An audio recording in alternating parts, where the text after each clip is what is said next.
what is going on? Vitaly Dovin is here. I'm super excited and grateful. I'm here in Poland. It's 1st of September, and right now we just finished the first European conference for Cloud Token, and I'm sitting with my business partner, Idomi Ron, and the genius man behind Cloud Token, the best CTO ever, Ronald Aai, who came all the way from Singapore to be here and support us here at the event. And I want to share with you here in this video as much information as possible so you understand what is cloud, what we are here to accomplish. So please pay close attention to what we're going to share right now. So Ronald, thank you so much. I appreciate your time and everything you're doing for this project. So I want to start this off and ask you, tell us in simple words, in simple language, what is Cloud Token and why should people participate in the project? Well, first, the idea is very simple. We're trying to become a wallet that's going to be supported by everyone, and it's going to be in everyone's hands. We're trying to change the world by getting everyone to be financially included, which means that they're unbanked as well. So it's a very big dream, very big goal. That's why we need a lot of people. And one of the ways to actually do it without a corporation controlling it is to make it to become a social economy. That's why we actually choose this platform and this particular method to actually make this dream come true. Okay, so if somebody is out there and they want to download the app and use cloud, tell us about the project, like what it's all about, like what you're doing. Mm-hmm. Oh, so basically, you can actually just go to App Store, Apple App Store and Google Play. Please only download from these two places, not any other websites. We are hitting our 1 million mark soon. And app downloads? Yeah, app downloads. Wow. So actually just not app downloads, it's about more users, right? So there are a lot of phishing websites and a lot of people targeting us, okay, our members. So please only download from the official stores, Apple and Google stores.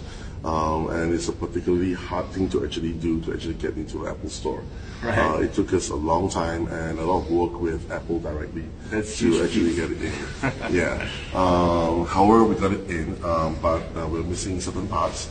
But we're getting it fixed very soon for the legal conformity that Apple needs. So we're actually following through that step, and we're working hand in hand with the necessary authorities and of course with Apple to actually make it happen. So now they download the app. Okay, what they're doing, how they're interacting with cloud. So basically, there are two parts in Cloud Wallet now. The first part is actually either you are a partner, okay, or you are a consumer or a member or this customer, right? So for our 1 million existing partners or members, okay, you actually build a business up from it, and that's where the affiliate program kicks in. Basically, you participate in projects like Jarvis to actually, which is a wealth management project that can actually help you change your life. Okay, and the other part of it is actually more on the customers. So we actually have a project called the Cloud SIM, and that basically provides free data service to virtually everyone in the globe. And the way we are doing it is actually not by giving it free and making it economically unviable. Basically, the consumers itself, they actually put in a deposit and we actually trade with this deposit, okay? And whatever gains that we get from that actually pays for the data. So it is economically viable. It's not like, we're trying to kill the market and then we dump a lot of money and do stuff like that. We never do this type of things. From day one when we started Cloud until now, we never actually spent a lot of money on marketing as well. The leaders would know this, right? And most of it is through personal effort, because we believe there's no such thing as a free lunch, right? You need to actually work for it. And part of how Bitcoin started was actually you can't actually buy Bitcoins then, right? You have to mine it. So we are actually taking this concept back into cloud token to actually say that you can't actually buy cloud token. There's no way you can buy it. You will not be listed in exchanges. You can only work hard for it by participating in projects and building your own structure. So that is how the whole entire project will be.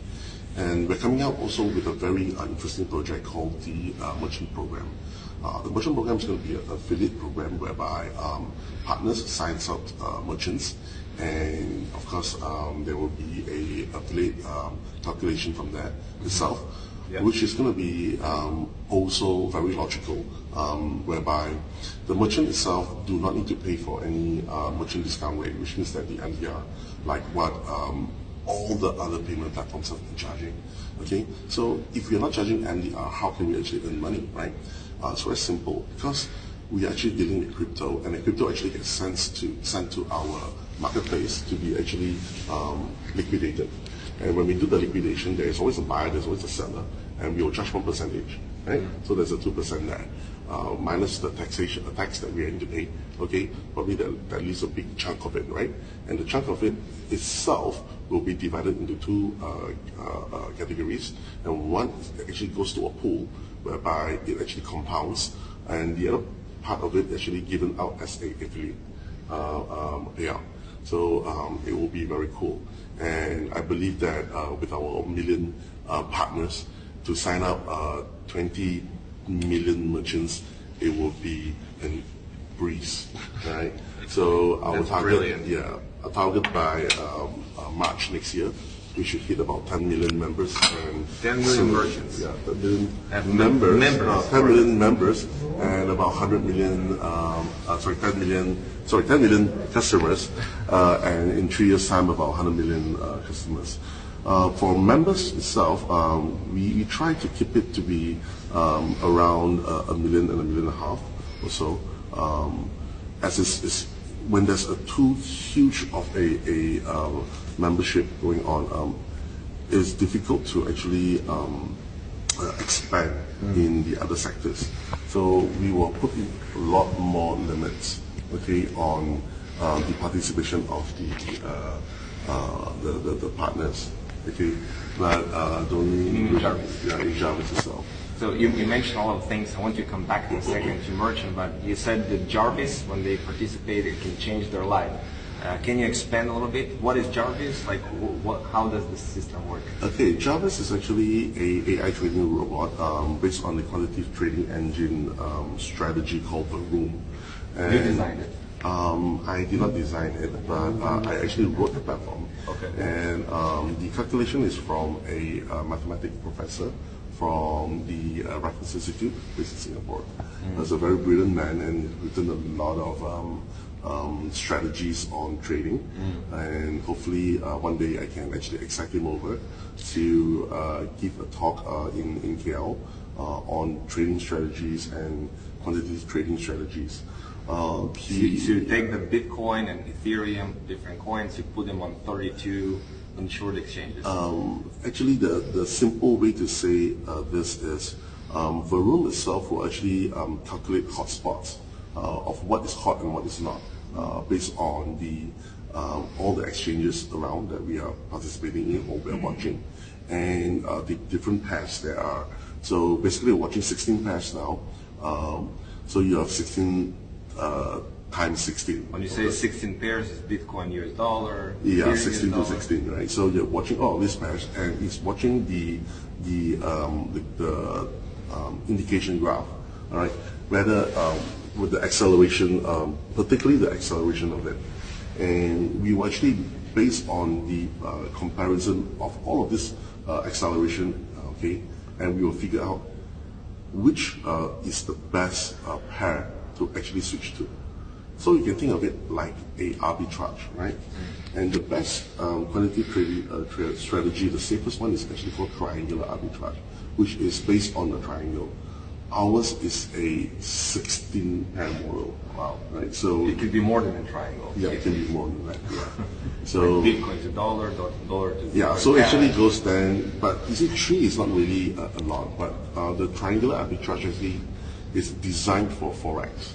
All right, because forex you don't have so much of pairs that you can actually play with, right? But in crypto itself, you have thousands of pairs, right? But we're only watching the 64 ones, right? And of course, there will be a huge potential to switch between each and every one of them. Which the main goal is to increase the quantity of each. Of the main quantity that the member put in. So just remember this, right? Our goal, our strategy is if you put in 1 Ethereum, you gain in Ethereum, regardless of the price.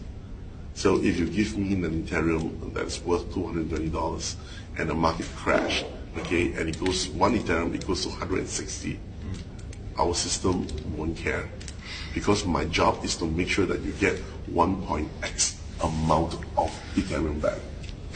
Okay, so and you have 200 of these Jarvises.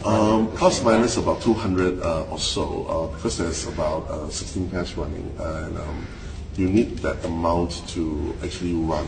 And each Jarvis actually is running 24 hours.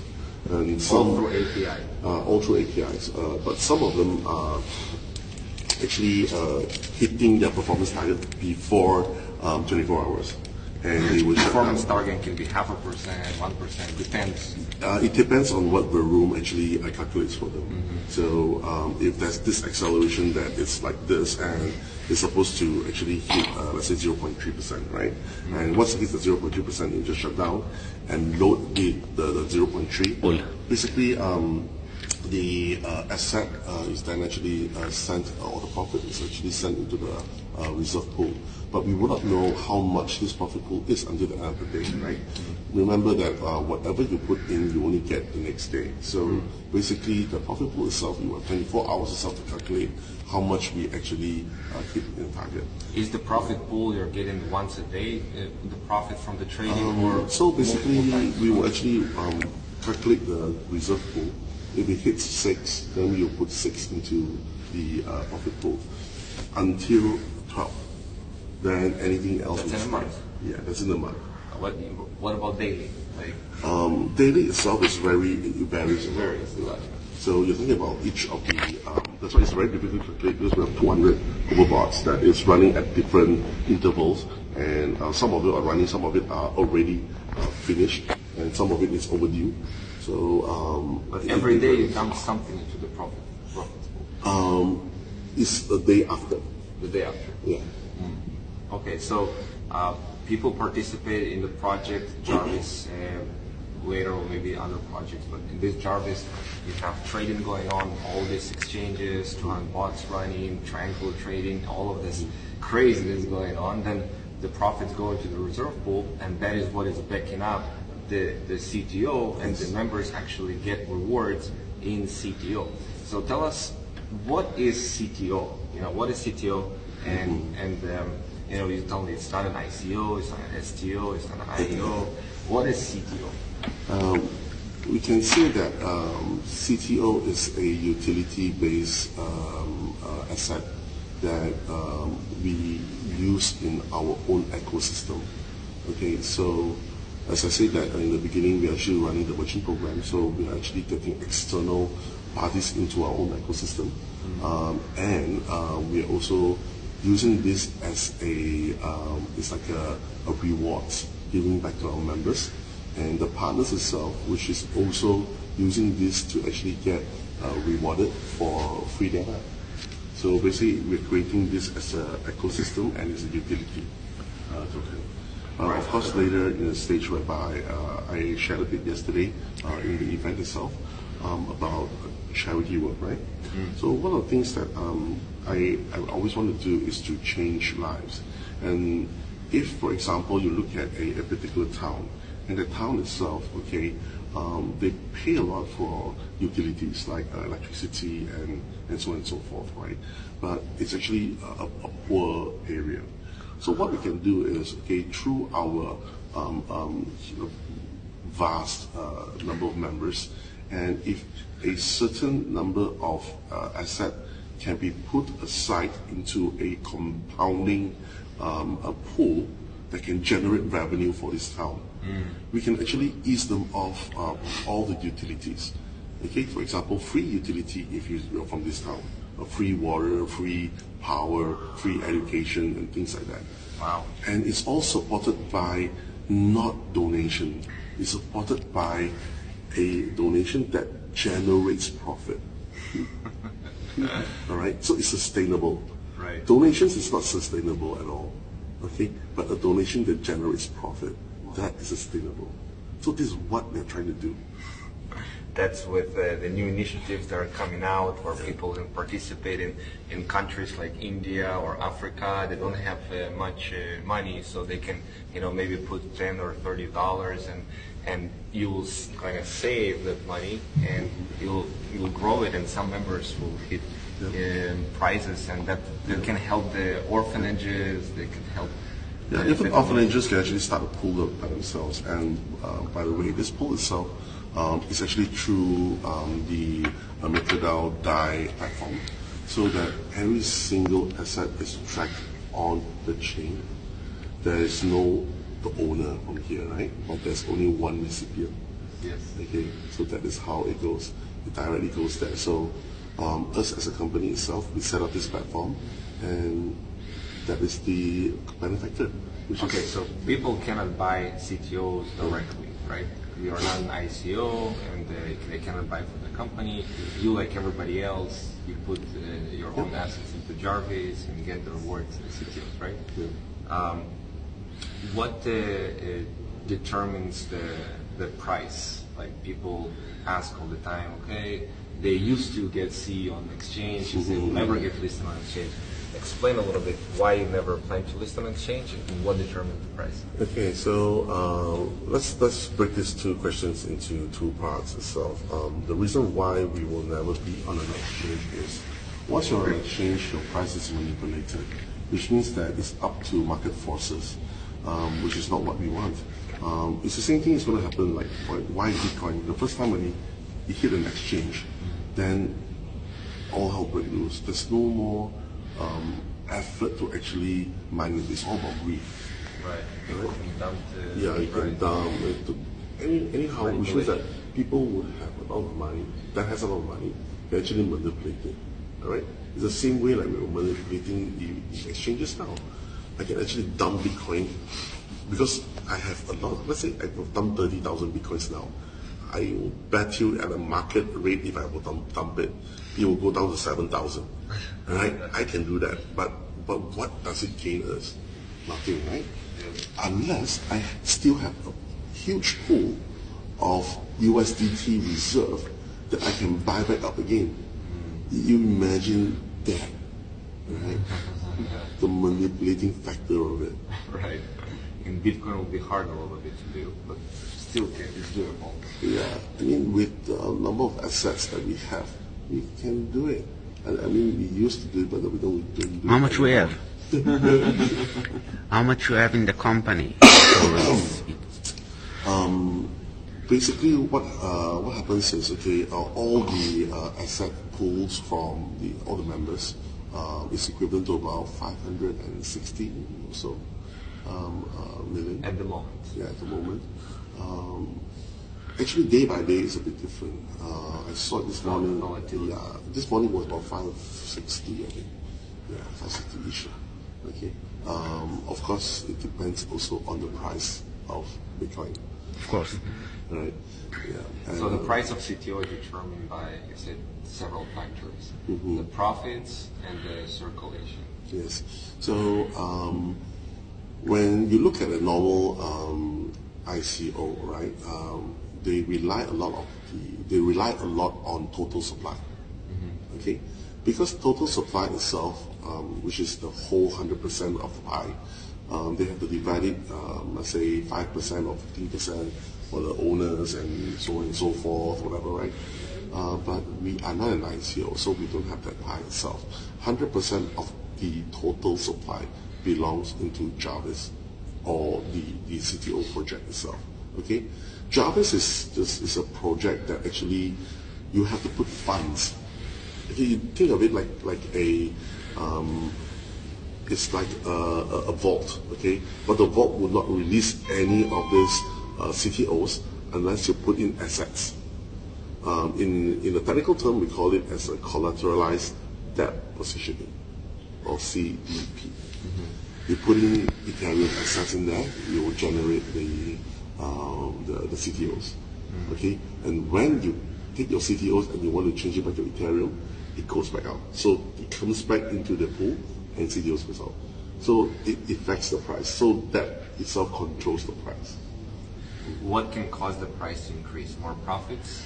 If you have more assets going in without CTOs going out. More profits going in without CTOs going out. But CTOs go out anyway. Not really. So if, for example, if I were to make, because we have an ecosystem now. Okay, tell us about the ecosystem. Let's say CTOs utility, and people, it's not just, they take CTOs, turn them to Ethereum, Bitcoin, whatever. How can they use it? What is the plan? So, for example, we are launching in a OTA very soon. Online travel agents. And we also do OTC for the merchant program, right? So now, let's say, for example, you will sign up a merchant, and the merchant actually now can receive cryptos, right? So let's say every day he does about 10,000 in volume, all right? And that 10,000 actually gets sent to us, and we actually do a liquidation for him. So 1% minus tax and everything, probably we will earn, let's say, like $200, okay, from that. This $200 actually goes into the profit pool directly, not the reserve pool, but the profit pool. But there's no CTOs given out. That's from the fees, right? Yeah. So this is what we call actually the profit earnings from the ecosystem itself. And who are the ones that actually use this? The members itself. Because only the members itself have CTOs. The members goes to a merchant and spend the CTO, okay? So the CTO actually goes to the merchant, right? Right. And the merchant is just sent it to us, and we will actually liquidate it, okay? And CTO goes back to the pool, right? Yes. And the money goes To the merchant. to the merchant. To the merchant. But whatever that we earn goes to the pool. You said there is reserve pool and there is profit pool. What is the difference? So the reserve pool is a pool whereby we put it as a escrow or holding, okay, that will calculate, okay, the percentages for all the different type of projects. For example, like Rogue. Rogue itself, you don't have much need for the reserve pool, but Rogue itself is handled by the chain itself. For example, we use Celsius Network, we use BT, we use let's say Compound Finance. It's all handled by this guy. So if you participate in the Rogue, you are able to check on the chain directly. Okay, but for projects like Jarvis itself, right? Because we are not sure how much we can earn a day for that day itself. So it needs to have a holding pool to calculate that amount, so that we know what to give up. Statistic. For the next day. Yeah. Another question. Maybe you can show us everything on the computer, the reserve pool, the trading. All the people want to see something in live. Can we see some trading on Jarvis? Yeah. Yes. So. If it's okay. Yeah. Of course. That's why. But first, drink some coffee. Obvious that is being spawned by Varun itself. If you look at this, right, this is a pair of LTC to BTC. And basically now what we have is this bunch of BTCs, okay, and this much of it is being used by this bot now. And this is how much of the LTCs that we have, the volume, which is this guy here, how much is being traded in the whole market. All this data is coming from Binance itself. Okay, Yeah. The difference between the price between just now and now is about this amount. And if we were to hodl, this is how much we were to earn, which is lose. This is if you were short it. This is how much it is, 0.07. Yeah, so this is how the room has been calculated. What is this minus 0.08? This is the difference between the target price and our price now. Okay, which means that it's a good time to buy. Right? Okay. Yeah, so look at this as well, right? So this is another Each screen like this is Jarvis. Yeah, it's a Jarvis with a Jarvis different. node. This one is ETH to USDT. So you can see that it's actually this is buying. So you actually bought Ethereum through USDT, This is how much of Ethereum that we have. 79,400. Yeah, and this is how much of USDT that is here. And yeah, this is the same thing as well. If you were to short sell, and this is to hodl. Okay, and That's the targets, yeah? Or it's this, right now? If you this too is right if I were to short sell it, means if I were to quantitative trade it, and this is if I don't do anything, what will happen? Of course, we want this to be bigger than this number, right? Is there any live trades going on right now? Yeah, there's two actually. Yeah, two. Right here. Yeah, so this one for 1.4 million USDT on Ethereum. You sell in Ethereum, first of September, and 3 million, no, 80 Bitcoin, yeah, 80 Bitcoin, XRP, BTC. Can we see some of the trade history? Yeah, sure. Thank you very much. Trade history is wait. Exchange. Here, let me click on here from here. Yeah, it's down here. Sorry. One more. Okay, There it is. hide the cancel. Where we see the time, Yeah, you see partially filled some of them. 9:40. Okay, we see here partially filled, a lot of them, limit orders, buy and sell. That's all today, 1st of September. There's quantity high. High frequency. High You frequency see trading. how many trades today. You look at the time of the trade. Wow, 5:57, 5:58. It's like sometimes every minute almost. Like, see, wow, there is a lot of trading going on, and this is The trade history. the trade history. from That was the one to- order history. The trade history is completed trades. Yes. So, This is small quantities, 1,600. yeah, this quantity trading, right? Okay, so all of these are here. Let me see all these things. So, yeah, this is how much? Wow, 9,392 Bitcoin. Now this is just one of your accounts, you know, and this is almost VIP 8 right now. It was VIP 8. It went Get up down and to down. Vegas. You will actually calculate tomorrow, and then you will. To be VIP 8, you need to trade how much? Just 150,000? 80,000. Just 80,000. VIP 9 is 150,000. They Oh, okay. actually changed it a bit. Because Oh, no okay. one is hitting that amount. Are you trading mostly on Binance? For me, yes. Yeah. Yeah, there are other traders that actually trade on other. I mean, for us, it's on others. Like from the Jarvis pools itself, Binance is the biggest exchange. Not really. There are many bigger ones. So you're talking about, let's say necessity, but it's based on our what has been done before. And because when I wrote the engine itself, Binance was the first exchange that I integrated the platform to. Okay, and then we started to use a lot of it. And from that itself, we have actually grew a lot of our accounts. It's not easy to actually trade 80 or 1,000 or 90 or 100 or 1,000 Bitcoins in 30 days. It's not Yeah. So, It's a lot of volume. yeah, there's a lot of volume. And we want to have a very close relationship with the exchanges. So, yeah. Are you also trading on the Bitmex? Yes, we are trading on BitMEX. We are trading on Huobi, OK, CEX as well. Yeah. But in smaller overall About the same. Bitcoin is It's about the same. I mean, Bitcoin, for Binance itself, we hold about 40% of the total. And the rest of it is, about there. it fluctuates. So tell us right now a little bit about the vision of cloud, like what you want to do in the next 2-3 years. How do you see it develop? Let's put it this way, right?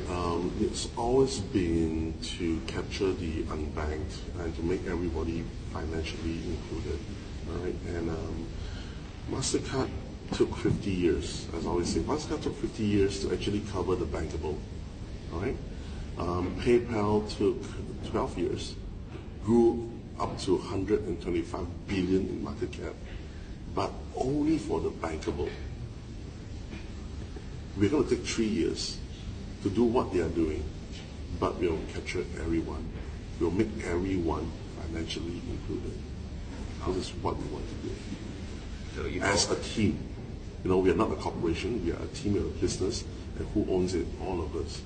Of course, if you're not a C5 yet, when you are a C5, you are in our board of directors, you have a voting rights, and from the board of directors, we'll choose the most capable one to be an independent director, which, you can stop whatever we're doing. in 3 years' time, you plan to actually reach 100 million people. Yes. And we have a very good strategy of doing it, as I say, through the Cloud SIM project itself. The SIM card. Yeah, the SIM card. Just imagine this way, right? Around Southeast Asia, around the world itself, there are a lot of workers that actually travel far abroad to actually work, right? To actually earn an income for their families. And it was all good and all until people start to take advantage of them. Okay, number one is the local telcos take advantage of them. Okay, very simply, right? It's expensive for them to actually do all of to make a call back home and things like that. So what we do is we try to actually turn the tide to make it more competitive for the telcos to do it, and because we have the show volume, we can command things. Okay, same thing like how there's a lot of hundreds of thousands of people that are logging into the app every day, and you can come to the different networks, hotel chains, and say, hey, we have all these people logging in, and they're actively participating in the project. Give us some discounts. So that's what you happen like with the online travel agency. People get you said 10 to 20% discount. Yeah. Just imagine this, right? We are now connected to a backend, okay, that is serving the rest of the big guys. But that itself does not give us the advantage that we need. We are going directly down to chains, okay?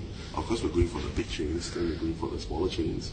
Then later we'll open up a affiliate program for members to sign up the streams, to sign up a hotel, to sign up a airline, or to sign up anything. If you know a guy that actually is doing Uber or whatever, okay, you can jump on board, on this thing. So basically, we're coming up with many ways for our partners to utilize our strength to actually sign up merchants, okay, so that it can change their lives, or maybe it can actually create a bridge for them to actually get more customers, right? So we are actually trying to do that as well.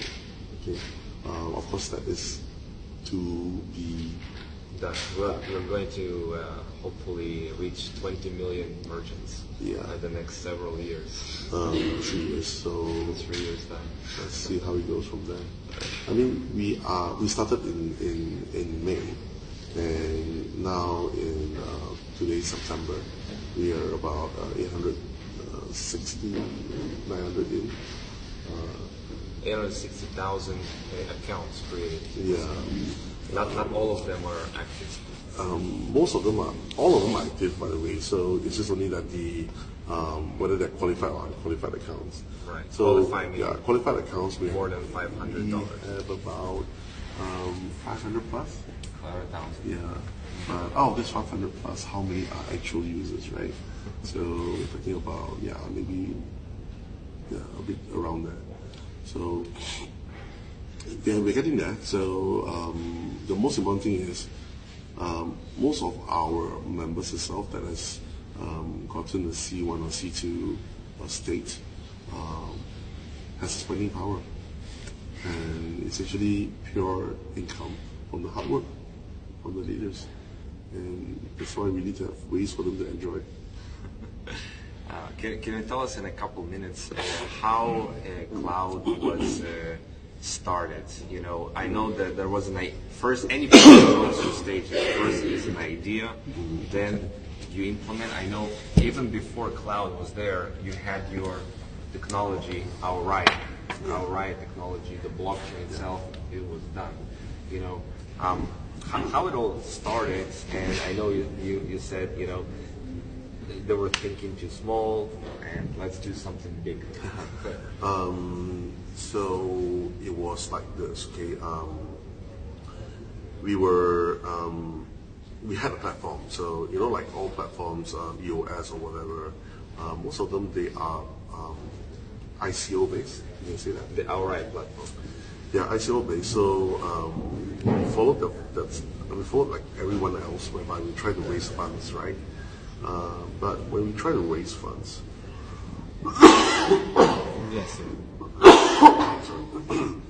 the difficulty was how stable are you, and everybody started to only want to make money from the token generation event. Okay, oh, I want to get it at a cheap price and I want to sell it and things like that, which actually kicked me off, and I told myself that we cannot be doing this. Good projects cannot survive that way.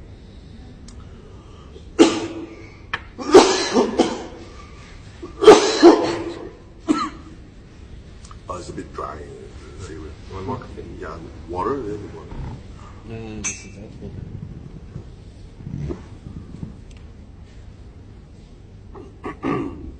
So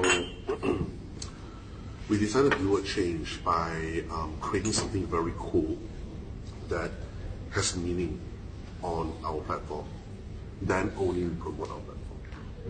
So I think everybody is going that route now. It's like EOS and stuff like that. Because of their funding, they're paying people to actually go on the platform. But who are the ones that actually use EOS now? Gambling game companies and stuff, guys, right?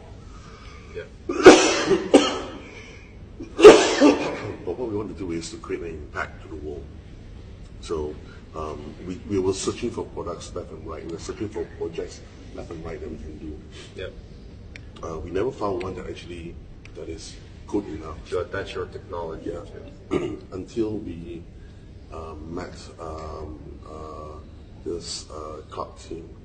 And at the time, Cloud team, the founding members, right? Founding members. There's 15 of them.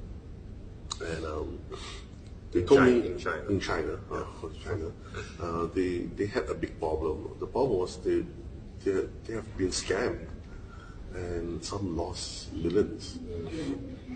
And that was in December of 2017. Yeah. 2018, sorry. Yeah, December 2018. And oh, sorry, it's in November. And it was they were saying that they want to have something different. They want to start their own, something different. They want it to be real. They want it to be something that works, and they want it to be fully decentralized. The first thing I told them was it's going to be a very difficult journey, right? Because to do a decentralized wallet is no one has done it, and CryptoKitties is a very good example. It crashed the network, right? So they said that it has to be done. They have full confidence in what we can do, and I told them that if I were to take on this project, I need to be able to lead. I need to be able to say what it can do, what it cannot do. So I laid down a set of rules. And of course, they all agreed in the first round, and we started doing it. By February, when we started to have the notion that we should be sharing more data, like in terms of how much of users and how much of this and how much of that to the public, even how much we have received, they started to panic and say that, hey, this can't be done. You know, this cannot do. We can't do this. Nobody does this as well. That's why I say we are here to change the perspective of how projects is. Just imagine that everyone that actually put money into you, they are your business partner. You have the right to see the books, Right. right? Right. And now you're withdrawing from that. How will people think? And from there itself, half of them actually left. So they were not willing to be transparent about it. Yeah, so half of them left, and of course the most famous guy said that he has no association with us because he wanted to do an ICO, and I said that no, once you're an ICO then you're no different, right? So broke off. He seems to hate me a lot, but you know, that's him. Only 5 you said left. From the founder. Yeah, from the 5 left. But that's not the problem. The problem was there are certain responsibilities that all of this leader hold. All right, not just only marketing, but the BPO, the business process outsourcing, create the company, create this, create that, you know, the legal part of it, and everything else. I only handle the tech, right? Now you also handle this as well. I handle the media now, education, you know, the whole lot. So it's like I'm running the whole company by myself, right? But basically, it is. I'm running the whole thing. Founding members are not doing it. The founding members are actually they're controlling the market themselves. I mean, they are serving the market by educating the market. So that's one cool thing that I love what they're doing. And yeah, so basically, long story short, from that itself, and we started this journey. And why I'm standing in front here is because most of them are Chinese and they can't speak good English. And I draw the short straw. That's amazing story, and I understand that everything from the profit side pretty much goes to the profit reserve pool to increase the value of the coin, and like it's not that the profit, some of it goes to the founding members. They all interested in the success of the project. Yeah, because I told them that the wallet or whatever you're being taught, okay, those are only the tip of the iceberg. All right, the whole entire project can be valued over 100 billion. Wow. You look at how PayPal is, right? What does PayPal do? It just takes in your credit card and just help you do a transaction. That is about it. They're 125 billion in market cap. Wow. And you look at what we are doing. You can be bigger than that. So yeah, that's what we're trying to achieve. You know, a lot of people they doubt in the crypto space. They've been scammed in the past. Their projects failed and everything. You know, it's so refreshing to see that you are so genuinely and transparently doing things. And you know, one word that you can say to people so they can relax and say, you know what, we're with you. Trust us. Well, I always say this: talk is cheap. Action speaks louder than words. So see what we're going to do, see what we're going to release, and from there itself, if you are willing, try to. We're going to do what you promised. That's the most important. And lastly, what are the next steps in the more immediate future? Like next, maybe by the end of this year, what are the next plans? So clean up every mess that we have to release all the things that we promised by October. The big celebration event. And by the end of the year, which is to launch the new UI and the dashboard as well. User interface. So that you can see the reserve pool, the total circulation and things like that. So all this will be there. And by end of this year and next year, so we'll be focusing more on tools which you as a partner can use to expand the team.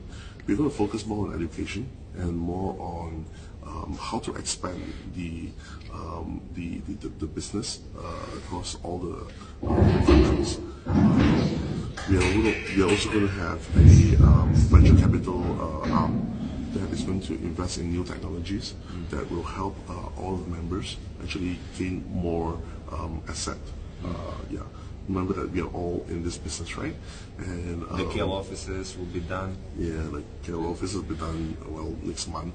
Where like 50, 60 people will be working on. Yeah, but for us it's this, okay, our engineers, they come to the office or not, it's actually anywhere they are, they can just work. Yeah, so The merchant program, the OTA, user, yeah, a lot of things to come. yeah, a lot of things to come, and we have 40 engineers, so a lot of them are working on the OTA to get it ready.